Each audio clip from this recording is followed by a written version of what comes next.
Mrs. Lessie Givens has touched the lives of many children in Taylor over the years. Often referred to as a Taylor treasure, former students and colleagues have described her as kind, sweet, a mentor, an inspiration, a blessing, a favorite teacher, and a true professional. Mrs. Givens taught at several Taylor ISD campuses, including O.L. Price, Southside, Northside, and Taylor Middle School. Mrs. Givens was known for sponsoring numerous clubs and organizations and supporting students in many ways to help them succeed. Mrs. Givens has been active in the Taylor community all through the years and was honored with her name on a local building, the Dickie Givens Community Center. Reflecting on her life and career, Mrs. Givens has said, "God is blessing me every minute of the day." In an interview with longtime friends, former Taylor Mayor Don Hill and a former student, Mrs. Leslie Hill, here is Mrs. Lessie Givens to tell her story. We have some questions we'd like to ask you. Yes. What made you, first of all, decide that you want to be a school educator? And what made you want to come to Taylor, to O.L. Price? Well, I decided that I wanted to be a school educator because I had some teachers that I admired when I was in school, and I thought maybe I could imitate them. And when I went to Sulphur Springs first, and in Sulphur Springs, I had veterans and students. I was an English major of 12th grade, and I had veterans and students in the class. I was the rollover teacher. The class was so large until I was the one that they pulled up to the side to have these children. And behold, the veterans some of them would do their work for me and the like, and some of the rest of, I guess, they wanted a degree. But some of the others only wanted a check. And the students who were in the class, some of the students decided to work hard, and some of the others decided to do like the veterans who didn't want to work hard. So after that year, I decided to change my major and go back to Prairie View and take elementary education. And that's the way I ended up there. So who contacted you? What is that? Who contacted you first? Who were the first people to contact you About coming to Taylor? About coming to Taylor, we had a professor in Bryan who was a friend to Mr. Anthony. And Mr. Anthony always seemingly got other people to look out, to decide who would come to Taylor. And so he talked to me, and I was interested and talked to Mr. Anthony, and that's the way I came to Taylor. A friend of his that knew me in Bryan, and that's the way I came to Taylor. And when you came in your classroom and you saw me sitting there, what did you say? Well, when I came in the classroom, I was happy to see all of the children, because I just love to deal with children. And you seemed to be one who was very interested in what was going on and the like. And there were others too, but something about you touched me. And so I started working with all of them a lot. But I even visited your home and talked to your mother and all of that to find out exactly what kind of person you were. And so I found out that you really were interested in learning. And in a case like that, I was really ready to work with you and others too. But you had kind of gotten on my mind a little bit. And I said, well, I've really got to see that she does her job, Yeah. After your first year at O.L. Price, so were you pleased that you had made that choice to come to Taylor? Yes, I was very pleased. I found the people very friendly, and the families that I visited were very friendly and cooperative, and there were some younger teachers there too, that I became very friendly with. So I was very pleased with the first year there. Well, what about the home environment that you lived in? You didn't go back and forth to Bryant. You stayed with the family there in Taylor until later on you were wedded, you married, and you bought a home there in Taylor. So, Yes. but tell us how you enjoyed living in the community where you were teaching. In Taylor? Yes, I enjoy it. Whatever, any community that I'm in, I try to relate to the community and meet the people and kind of know where I am and who I'm working with, and the like. So I found Taylor to be an interesting place, and I like the churches and everything. I really liked Taylor, really. Do you remember who? What? Do you remember who wrote our school song? Who Wrote. wrote our school song? No, I don't remember that. Janice Sims. Who? Janice Bradford. Janet Bradford. Janice Bradford. Janice Bradford. Right. I didn't realize. Well, I know she was good at things like that, but I didn't realize she was the one who wrote the song. She wrote the song. Dear old Price High. Dear old Price High, we love you always and ever. We will be true. To our colors. To our colors, purple and bright gold. Pride. Pride in our dear school will never grow old. Okay, you want the other two? Nope. That's up to you. Yeah. The other one, Dear Old Price High. Oh, dear old Price High, to you we say you made our lives bright in every way. That's why we must sing this song to you. See, we'll love you now and for eternity. Yes. After being there, I didn't realize all of this. I mean, I realized it too, but I hadn't read this part. I hadn't remembered all of this part before the first part that I remembered so well. and after you were there for a while, Mr. Anthony, Principal Anthony, realized the contact you had at Prairie View, and tell us about that, and maybe tell us about Mr. Givens too, a little bit. At Prairie View. Well, See, I didn't know him at Prairie View at first, but I used to, go to Prairie View all the time. And the time that I'm thinking of is the time that Mr. Anthony needed a music teacher, needed a business teacher, and oh yeah, that was after Mr. Givens and I were married. But anyway. He needed a business teacher, and he asked us if we would go to Prairie View and interview some people that we knew there, or get in touch with some there, and see if they wanted to come to Taylor in a business. And we did interview several people and the like, and Johnny was one who decided to come. Now, I want to know one thing. What gave you the interest in that man with no hair? In that man with no hair? Well, that man with no hair, first. See, I have one too. First, that man in no hair would look me up all the time. and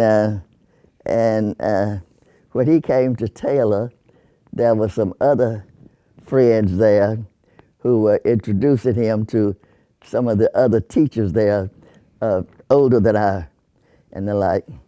And so he asked, who is that little redhead teacher over there? And I was in the side room over here at the school.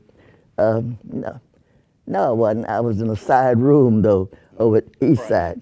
Yeah, and he told him, and so we met, and we just enjoyed our friendship for a long time, and eventually we decided we'd get married. Hmm. And how long were you married? How long were you married?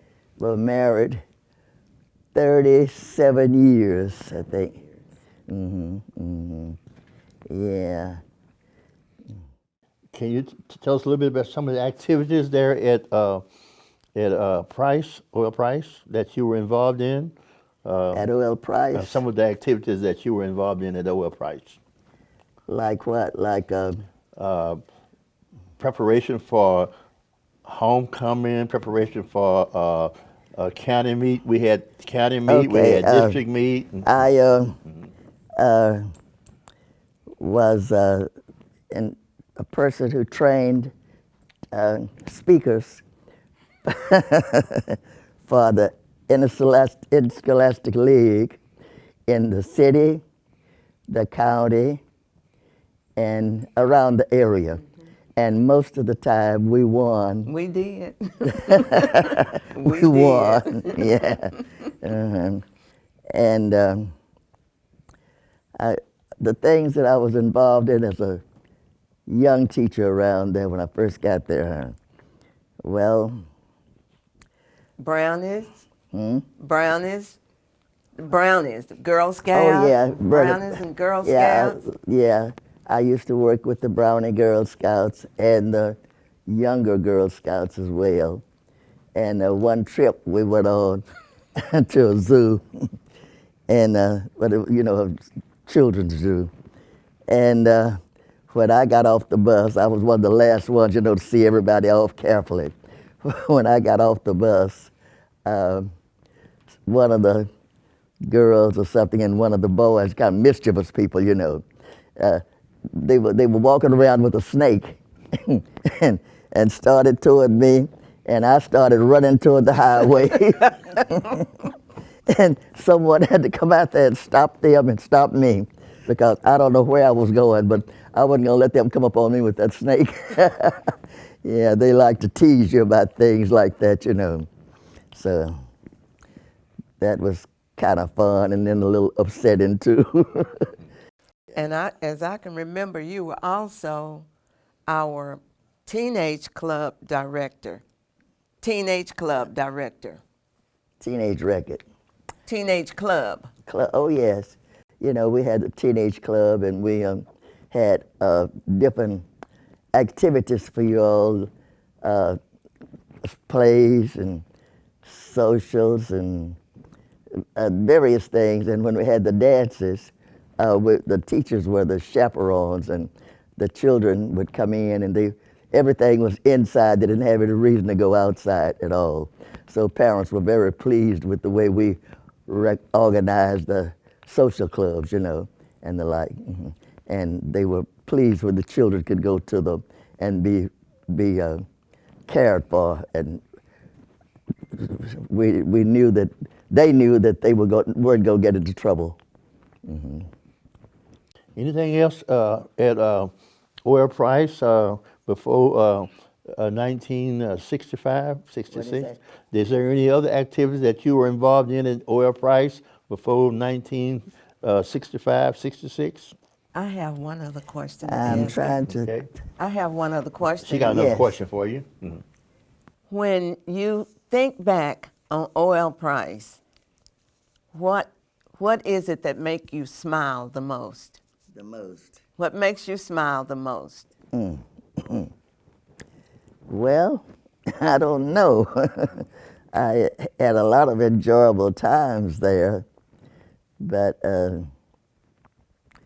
I was always happy to, enjoy the activities, the football games and the band presentations, and what else? I'm trying to think.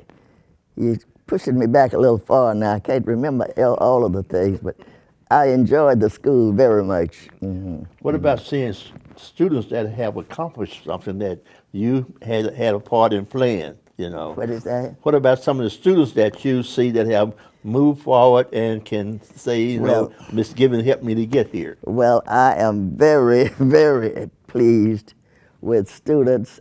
In fact, when I worked with students, I tried to give them my very best. Anything that I thought they could learn and, work with, I helped them to be a good student in that, and the like, and even talk to the parents about helping them and the like. So I was always pleased when students leave and recall back the times that they had in my room and the things that they learned and they were happy to stay in contact with me. I was always very pleased about that because I felt like I had done something that would help them in life, and a lot of times they had improved much more than I had expected. So I was so happy about that. Ms. Givens, and looking back, the students were always thoughtful of how you and Reverend Givens would, they always want to see how's Mr. and Miss Givens doing. They did so much for us, and that was a true statement from all. Every time you hear something, they'll ask, how's Mr. and Miss Givens today? How's Miss Givens doing? So we thank you. We thank you. And do you remember buying? So what? Do you remember buying hats and Yes, and coats and I instruments I remember sometimes children wouldn't have lunches, and we would pay for their lunches in the lunchroom. And I have had children that needed extra clothes or shoes or something, and we would pay for those things. And a lot of times we the bad instruments were, I've forgotten the name of the company here that we got the bad, was it in Austin, we got the bad instruments from, and they would send us the bill, And when I would get a bill, and I said, now who is this? With it, and he said, oh, so-and-so was not able to pay this month, and I didn't want him to have to drop out of the band, so we paid this one. And he would do things like that all the time, and just whatever a student needed. One time, it was real cold, and he had gone to school with a top coat on, the overcoat we call it. And he came in and rushed in the house. I said, where's your coat? He said, oh, a little boy was walking home from school and was cold and didn't have a coat, and I gave it to him. I said, you would give it about anything, wouldn't you? Yes. I said, I had to keep up with him to keep him from giving everything away. Yes. So. Okay, in 1965, 66, somewhere during that time, schools integrated. And tell us about how you felt when schools when the schools integrated. What happened? What went through your mind?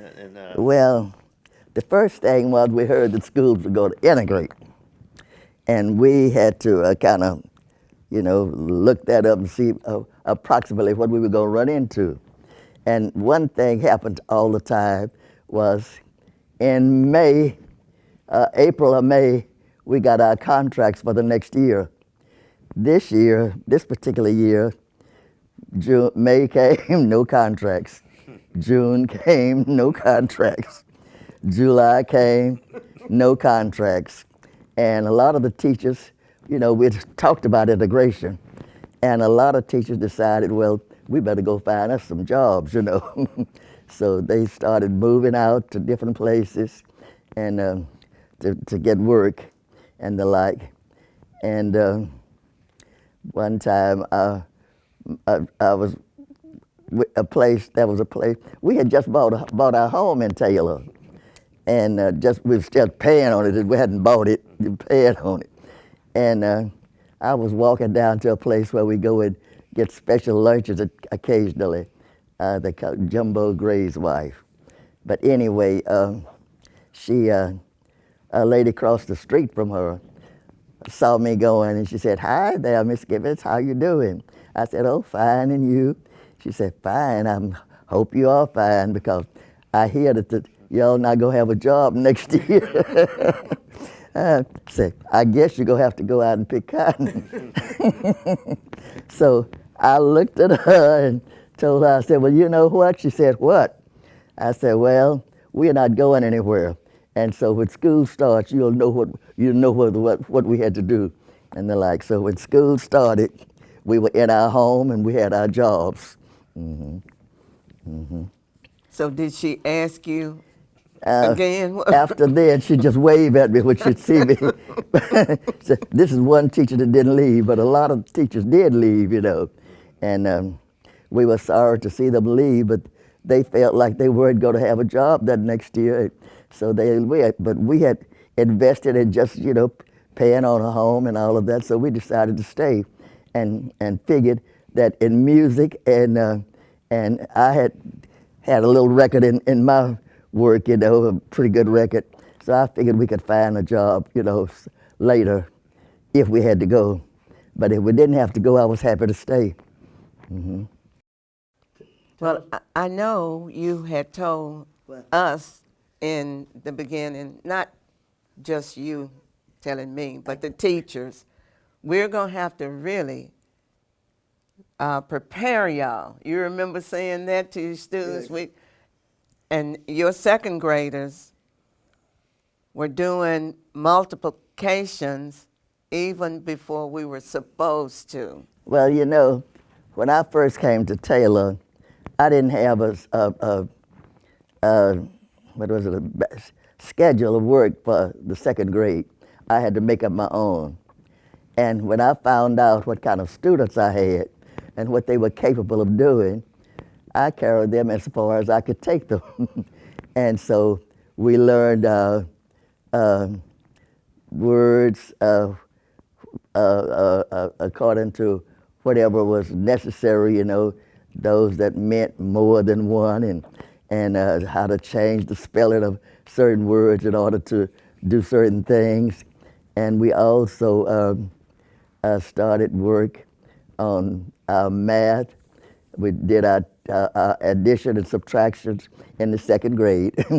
and I would sit at home and take a nickel matchbox at that time, was like this, and make games, matching games, and let them, whatever, and I worked in groups, a group of people here at this table and a group at that table and maybe the third table a group.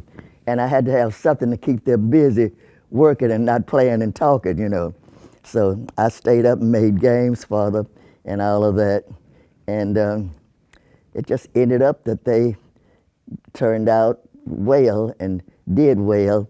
And when I knew anything, I was teaching them tables 2 times. But, you know, as you were working hard and learning, why not move you on? Why hold you back? Mr. Givens, I'd like to go back to Mr. Givens there. He was a band director at O.L. Price, Right. but he had skills that he played all sorts of instruments. Right. He could play all of them. But tell us a little bit about his history and playing in big bands, you know. Okay, before he started teaching, that was his job, was playing in bands, being hired by band teachers.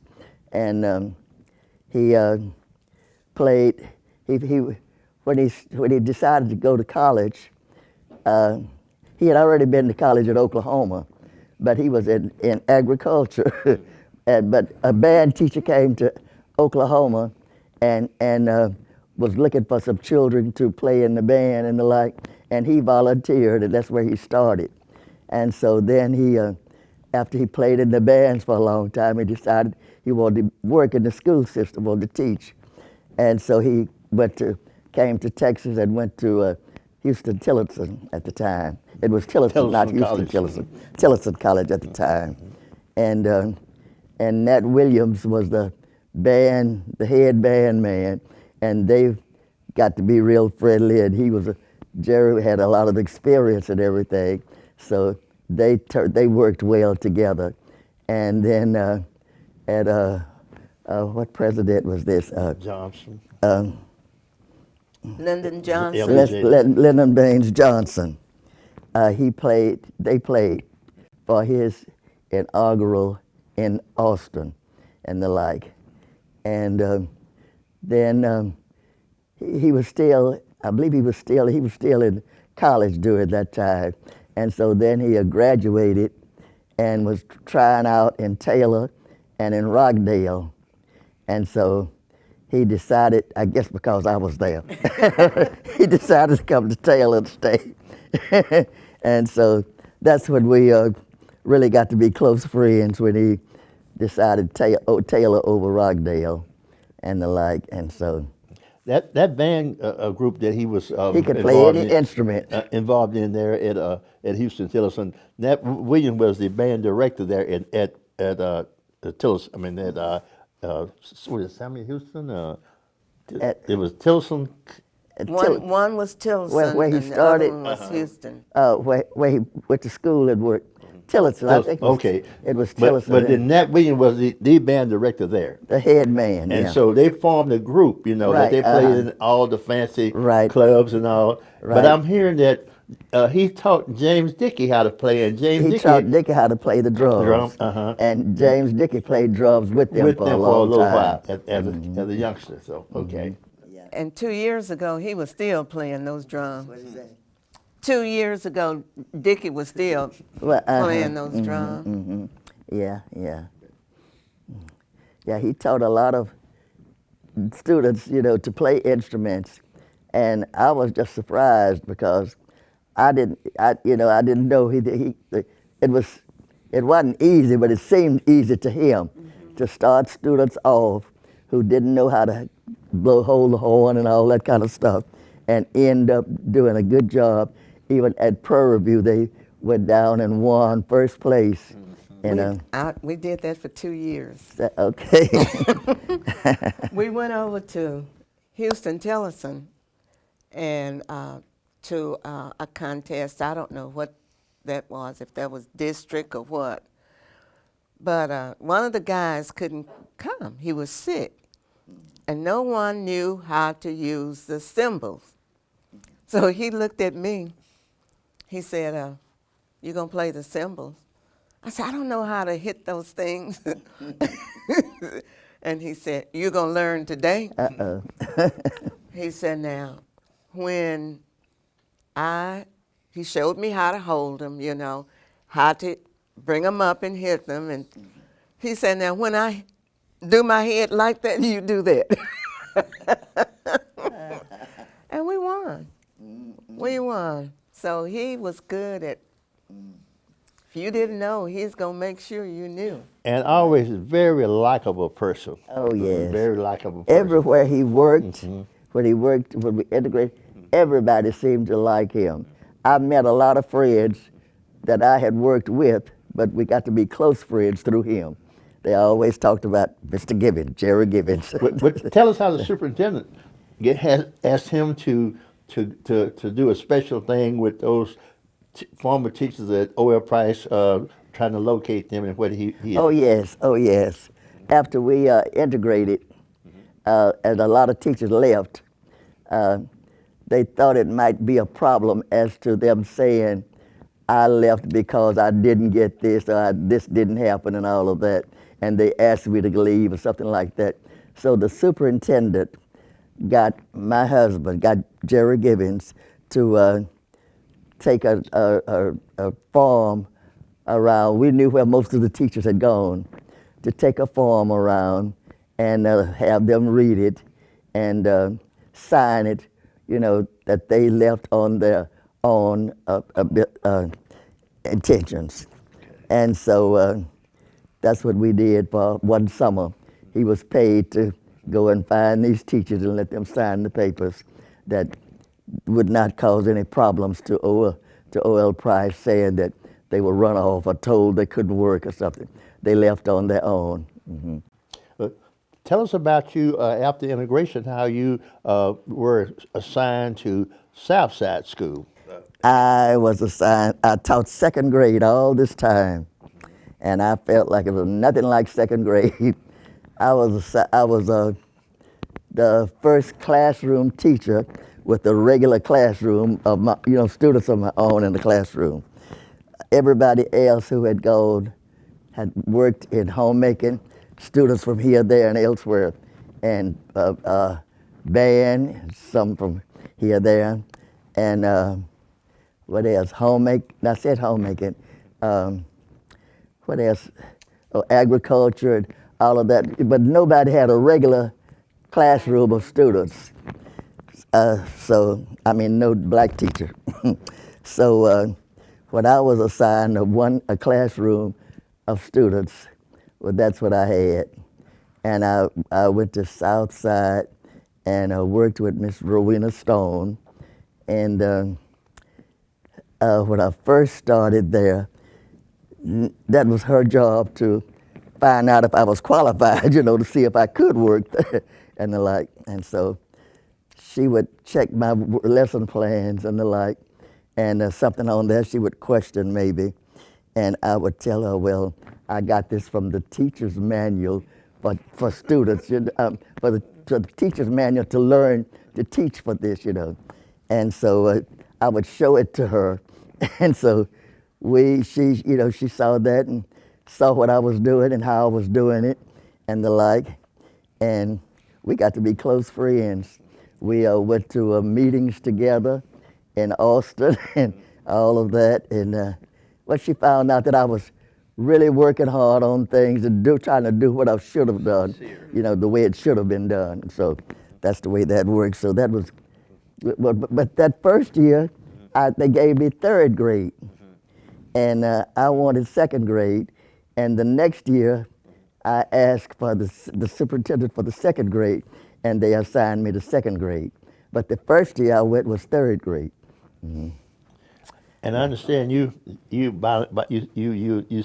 speak Spanish. You spoke Spanish. Oh yes, this was in elementary school. Oh, okay. Yeah, but in elementary school, when Spanish was supposed to be popular for you had to go to school to get training to teach Spanish. So I went down my second grade in the first class to take Spanish, and I was the first black teacher to complete Spanish the first year it was taught in the school. Mm-hmm. So, well, I worked hard. I'm telling you, I would sit up nights and prepare for the next day for whatever was coming up to me, So I don't know why, but hard work didn't hurt me. I just figured if I needed to do it, I'm gonna do it right. Right. Mm-hmm. So you taught Spanish? You taught Spanish in the second we had grade classes, or third? we had a lot of Spanish people there, and some of them hadn't had any English. Okay. So sometimes you had to teach a class of maybe 5 or 6 or 10 that didn't know any English, and we had to teach them Spanish and teach them to help them to learn English. Mm-hmm. Mm-hmm. So after Northside with Miss Meyer, you left Northside? Did you get promoted to something else? Oh yes, at Northside I was unit leader, and I was the first unit leader for many years. And then later, as the time passed by, I had studied at the university in Southwest Texas at San Marcos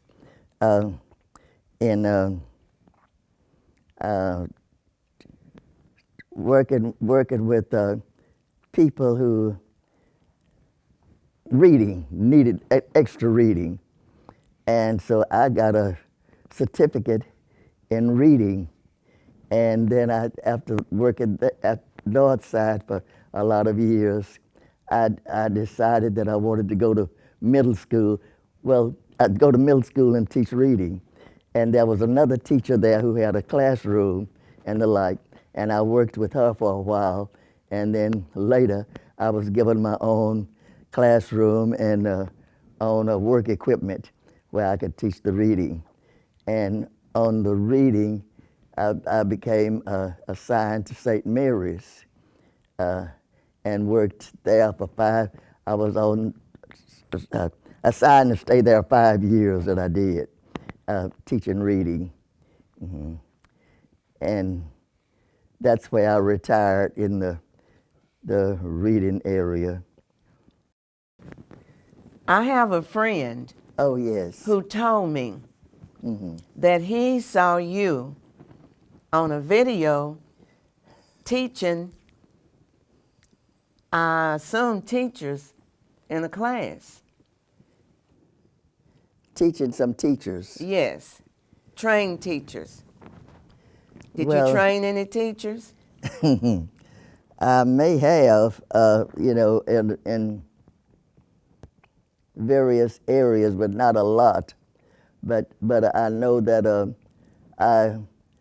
the language arts group, when I went to middle school, I was part of a language arts group, and we had the Madeline Hunter teaching reading on the Madeline Hunter material, which was different from what we were already using, and they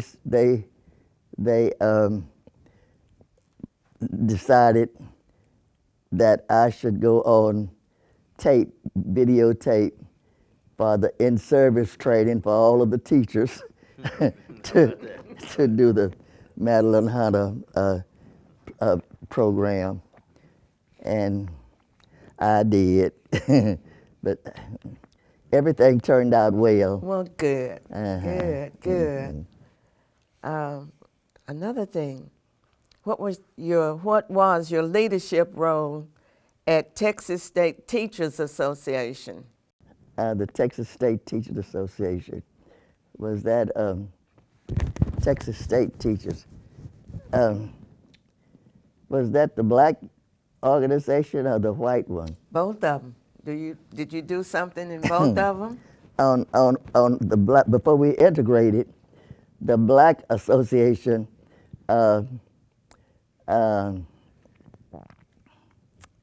organized, and I was the executive secretary.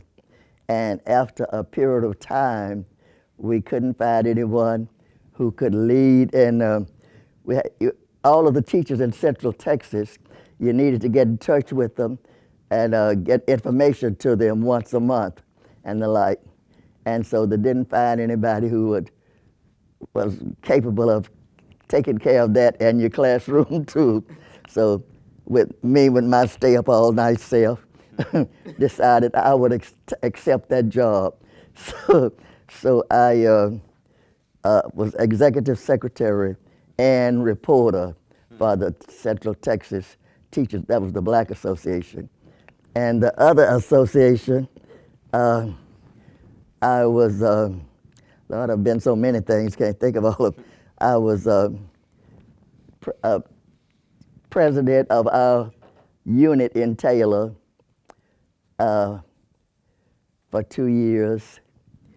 And I was assigned to, as a delegate for the NEA, National Education Association. I was a delegate to Florida. And, well, you see, I've been running into so many things and the like, but so I enjoyed that experience and was happy, that I was one who got it. Yes, yes. And what else did I do with this? Well, that was the main thing. I was president of the unit here, and then they sent me to Florida as a delegate for the Taylor unit. Mm-hmm. Well, what all did you do when you were in prayer review? What, in prayer review? Right. That was going to school. Oh boy. The first thing I did was with a wrong thing. We had a teacher's dorm, and not a teacher's dorm. We had a scholarship dorm, and it was, I guess, about 25 or 30 or maybe 40 students in that one building, and we had a bathroom about half the size of this room, and the like. And when I first got there, shortly after a day or so, I decided I was going to take a shower. And I went in the shower and went to the shower, took my shower, put my money on top of the medicine cabinet in the thing, you know, all the money but I'd gotten for the scholarship and from my parents and whatever. Laid it up on top of the thing and went in and took my shower, came out, there was no money there. so when I came out, I told the matron about it, and she called a meeting for all of the people in the building, and she told them that the next day she was going to be out of her room for a long time, for all day. And when she got back, she wanted that money to be there. In the meantime, I found me a job because I couldn't afford for my parents to lose their money and to tell the school that I had finished valedictorian from it, went down there and laid my money up there, let somebody take it. So anyway, I did that, got a job. And so, but the next day when the matron came back and went to her room, the money was there. But I had this job, I kept it 4 years, except for the time that I did my student teaching, and I enjoyed it. But that's why I got the job, because I could not tell my parents and people back home how they had sacrificed for me, that I had gone down there and laid my money up somewhere, let somebody take it. Yeah. How has teaching changed from when you started your career to the What time is you? How did teaching change from the time you started your career until the time you retired? Did it change very much? But Teaching children, Teaching. students. How did the teaching change? Well, Did you see a lot of changes from the time you started until the time you retired? changing it in the students learning. Well, I guess the equipment that was given to you. Oh, well, you know, after the first year or so I worked, we had to furnish our own equipment. That's why I made things for my room and all that. But after that, we started getting an allowance for your teaching equipment and the like, so we were able to do that. And that saved us a lot, you know, on trying to do it at home and having run short of sometimes on tables where children didn't have quite everything they needed and the like, you know, and all of that. So as time went on, we were better equipped and got more push from the school, more monies from the school to do what we needed to do. But at first we had to do it ourselves. Mm-hmm. Well, there was one famous man you knew. So that was One famous man that you knew in Taylor, Dr. Dickey. yes. He was my doctor when he wasn't. When I came to Taylor, he became my doctor. And what about him? Okay, so did you and his wife become good friends, or?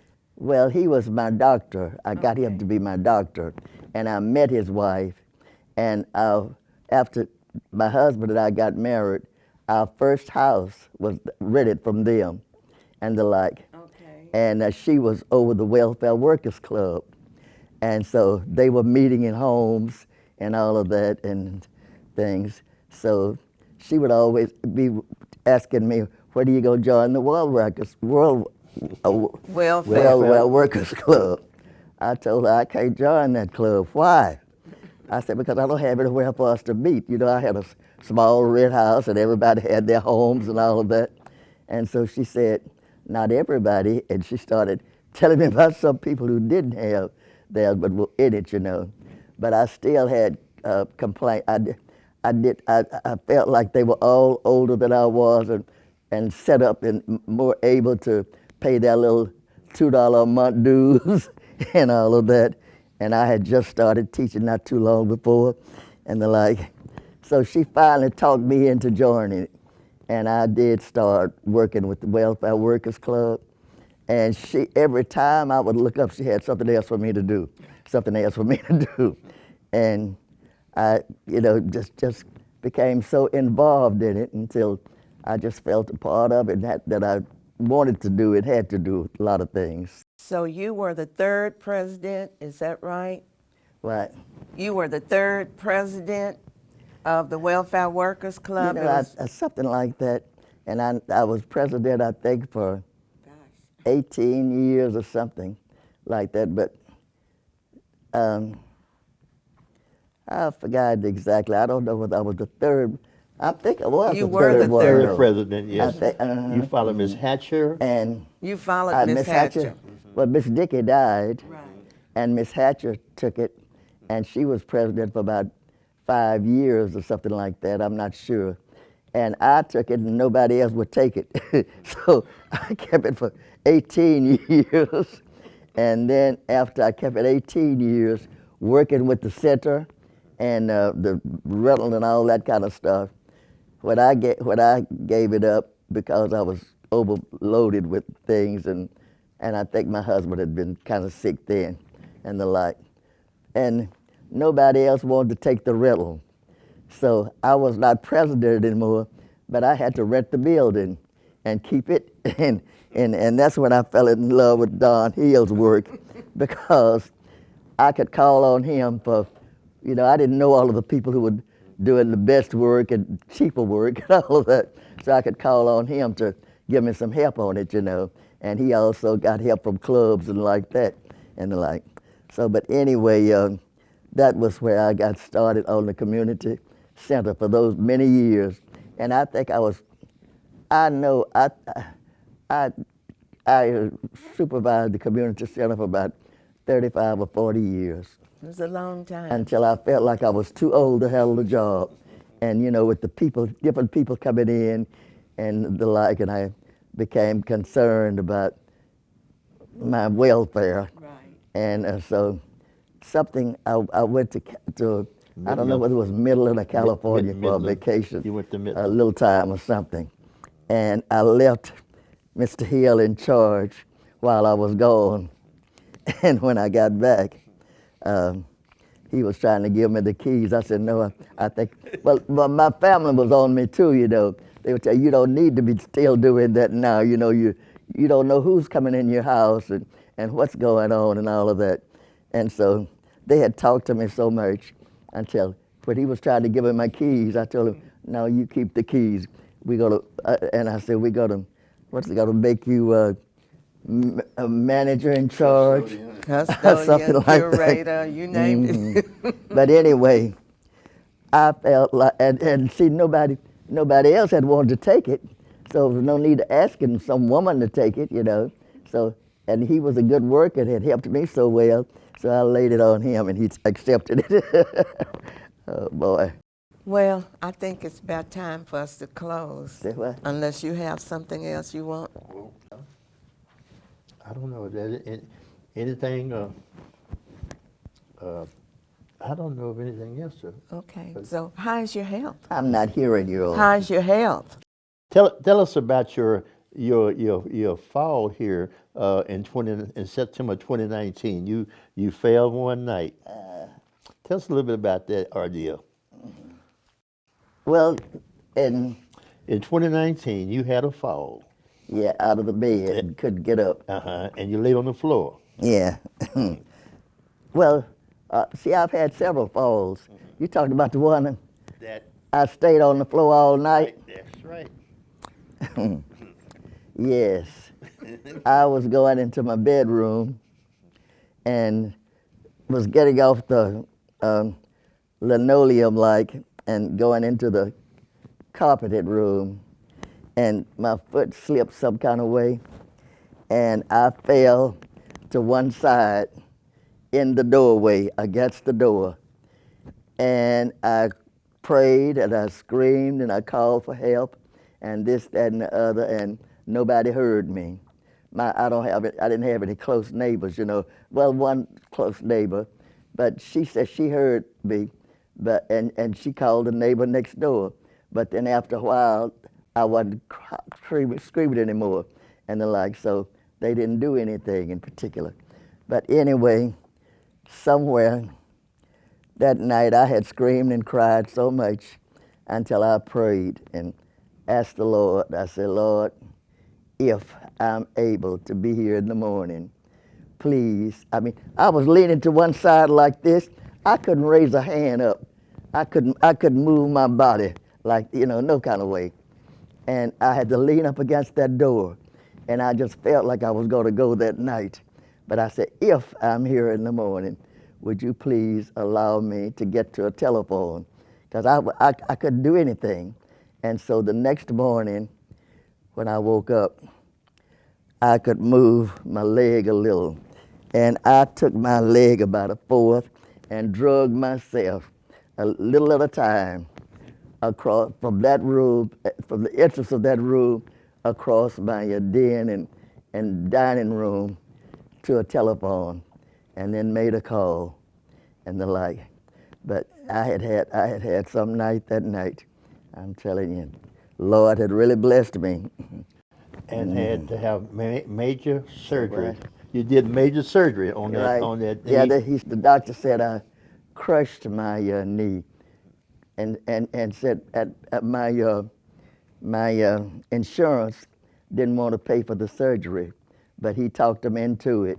And then one time when you took me back to the doctor, he had me I showed him how I could walk with the walker, and so he told me, he said, I am proud of the way you have come out of this. I don't, at my age then, see, I wasn't any baby then, and I felt like they didn't think that the insurance would pay for I wouldn't live through that. And a lot of people at my age, and older and younger, fall and hurt themselves and don't get over it. But the Lord blessed me to get over it and get back home another time. And it was so remarkable for the SPJST for the work they did to help you get back home. I really do appreciate it, I'm telling you. The work they did with me.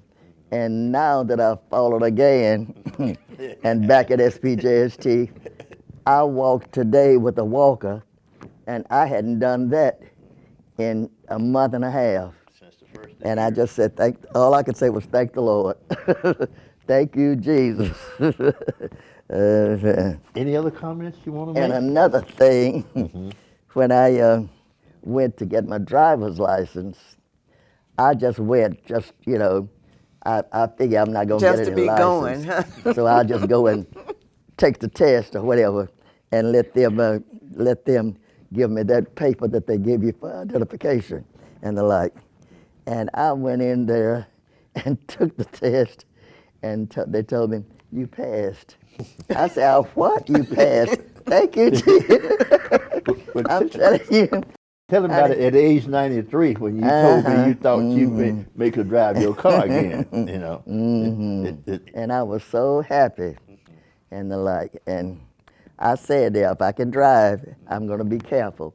I haven't gone out of, since then, I haven't gone out of the Taylor city limits trying to drive. But I would drive around in the neighborhood when I get tired of being at home and this, that, and the other, and all of that. But I try to follow the rules for doing the right thing in all the right times. Well, that C- I gave you on that driver's test help you to stay in. I'm telling you. Keep you cool, huh? People still call and tell me, I saw Miss Givens out, Yeah, she's out, as if I'm committing a crime. Yeah. So I've got my license. I can get out whenever I get ready. Well, we can tell that you've had a beautiful life. Oh, my. God has blessed I've been through a lot of things, and the Lord has really blessed me, I'm telling you. Has really blessed me. And a lot of us have been blessed through you. Well, I've tried my best to do what I could for everybody that I could.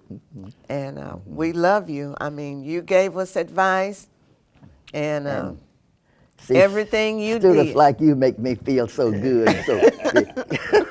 Because still holding up for Miss Givens, and here she is barely making it now, but talking about Miss, so I enjoy that. And you still give me good advice. I'm thankful for that at my younger age, I was able to leave a record that could be remembered, like that. I'm thankful. Well, we're thankful too, and we're grateful to him. Well, honey, I gave it my best.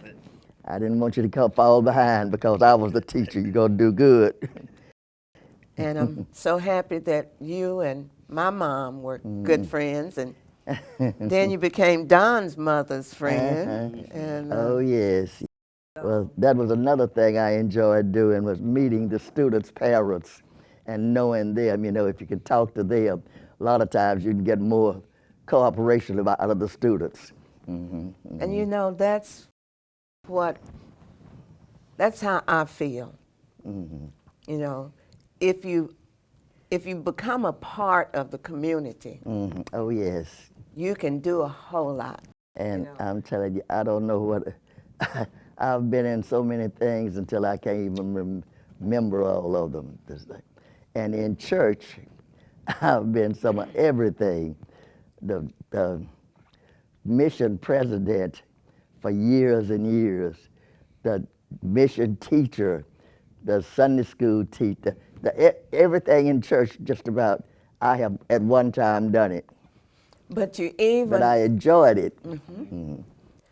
But even when the children had something special to do in school, you made it a point to be there. Oh, yes. You made it a point. Yep. So it takes a village. Our parents do their part. Mine did. Mine would tear me up if I did something wrong. But you are part of the village. You were part of the village when you came in. Well, and I feel so grateful that you feel that way about me. Yes. we love you. And I do know that I tried to give my best. But sometimes, when you're working hard and trying to do your best, it's not good enough for some. But I reached a lot of people, and I'm in a good way, and I appreciate that. I'm grateful to them and all of the community area for what they have shown me, by what I did all the way up. Mother knew everything that went on in school by the time I walked home. She knew everything. This Miss Givens gone by and told her what happened in school. Okay. Well, thank you. And we hope God will continue to bless you and Yes. keep you strong. And the thing that was a big surprise and the like, you know what it was? What? The Dickie Givens Community Center. We When I named walked that. out that, see, I didn't know that was going to happen. I knew we were renovating, doing the community center, but I didn't know what name was going on it, and it didn't bother me about what name was going on it. I was just happy to have a new center. And then looked up there and saw my name. I just didn't know what to do. And we were glad we could share with you some of your family that was here, too. I was so happy to feel that, you thought that much of the work that I had done to honor me like that. And I was so grateful to God for having done what I had done to you all. He had enabled me to do what I had done. Something else. Yeah. So right now you have a Dickie Givens Community Center number 1, a Dickie Givens Community Center number 2. That's right. That first one was the first. In Well, 2016. the first one was great, but the second one was outstanding. When there was Outstanding. with the bronze Plaques. plaque on front. Okay. Well, this is just a book I bought in case you wanted to call out some of those teachers' names. In case you wanted to remember the teachers that you... yeah. Yeah. I remember all of these. Yep. Are these the only ones? There's another page of them. That's the 1956 group. I have numb fingers from a fall. Oh, yes.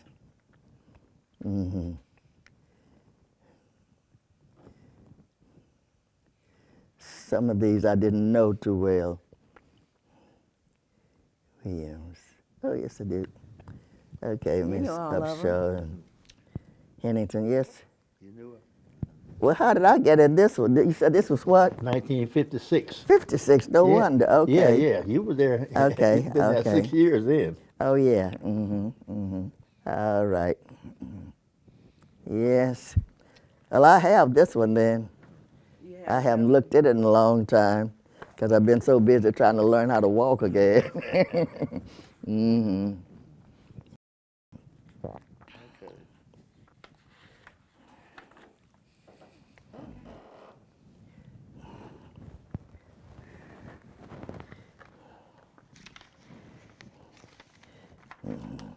Jerry Givens Jerry Givens. and Lessie Givens. All right. Yes.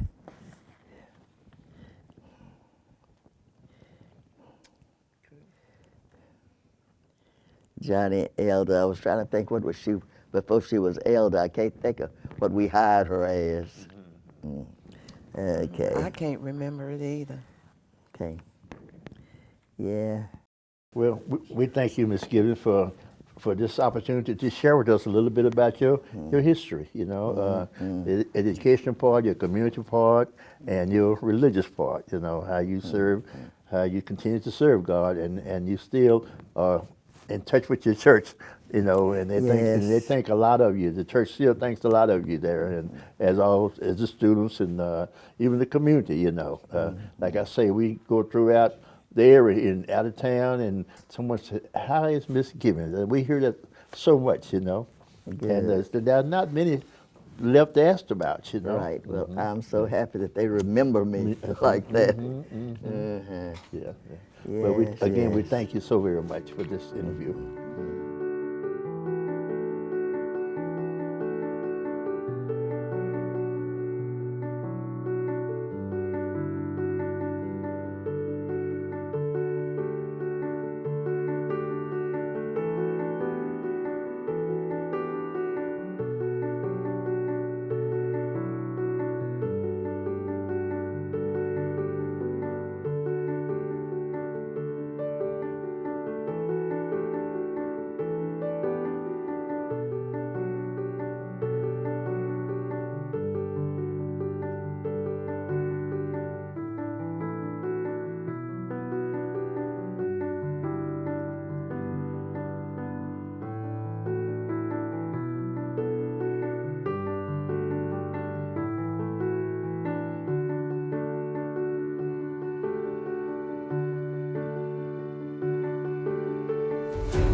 The way you try. I just want to tell you how much I love you. Oh, boy. I love you. I love you. I love you more. I loved you from the beginning when you were that little one that coughing and going on. I had to cover your mouth before you. and the little boys, and the nose be running. I'll be cleaning the nose, and trying to teach them how to say a word, and have to reach up and clean it. Clean nose. So you clean nose. Oh boy. I always wanted Well, things are so wonderful. You were my mentor. Well, I wanted as I to say, I dress tried like to do. you. I tried to do wanted my best. Yes. Yeah, I I tried it. even tried to get a husband like yours, Oh my, bald-headed. girl, go.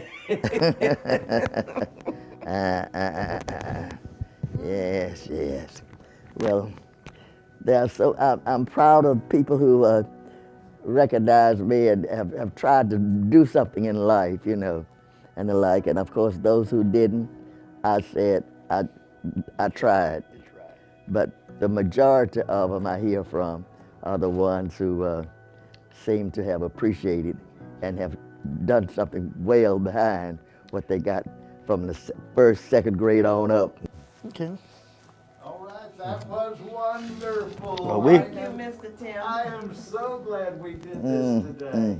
Mrs. Givens, thank Did we do kind of what you would expected? That was perfect. Thank Oh you. me, Thank I'll you. say, wait, you don't know how I worried about that. I said, something slipped up on me like that, and I didn't didn't have any time to make preparation and all like it.